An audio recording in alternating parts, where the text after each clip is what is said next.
Hello and welcome to Wasdas. Today we'll be talking about separable verbs in German. Let's get started. When we say something like I'm taking off my shirt, and don't worry, this is not that kind of video, I'm gonna keep it on. It's more about how we would say it, and here's how. Ich ziehe mein Hemd aus. If we take a closer look at the sentence, we'll realize that we have this weird little word aus in the end of it. The reason for this is that ausziehen is a separable verb. Separable verbs. What are they and how do we use them? Ausziehen is a good example here, since a separable verb always consists of two parts, the prefix and the core verb. The core verb in ausziehen would be ziehen, which has its own meaning. Ziehen in German means to pull. Aus, on the other hand, is the prefix. Now, let's take a look at our example sentence again.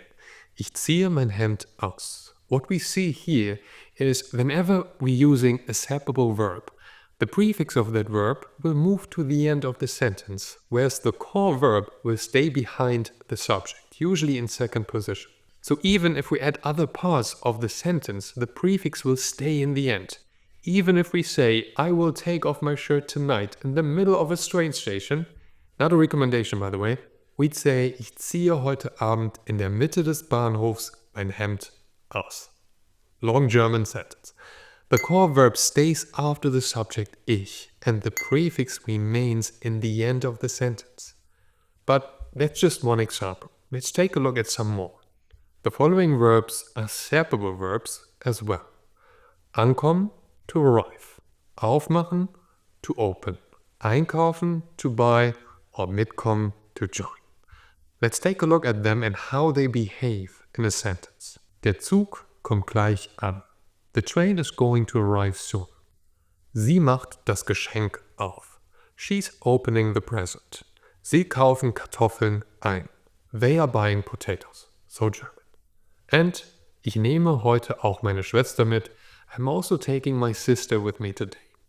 What we realize by looking at these examples is that no matter what separable verb it is, the prefix always goes to the end of the sentence, no matter whether it's an, auf, ein, or mit. What we can see too is that we always have a core verb that usually has its own meaning.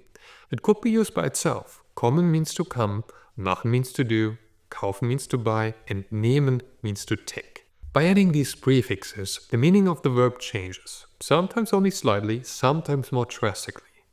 Ziehen, to pull, turns into ausziehen, to take off. It even makes kind of sense here, since you pull something off, similar to the English verb. But the same prefixes are usually used in many different verbs. Let's take aus as an example. We do not only have ausziehen, but also ausmachen, to turn off, aussuchen, to choose, auslassen, to skip, and many more. But how many prefixes are there? Let's take a look at this table to get an overview. The prefixes you see on top, such as an and auf, and so on, are the ones that are very common, whereas the prefixes on the bottom, such as bei, but also fern, are rather rare.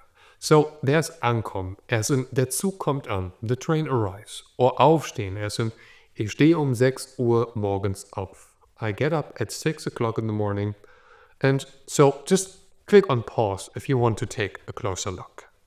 What was this lesson about in a nutshell? Separable verbs consist of two things, prefixes and core verbs.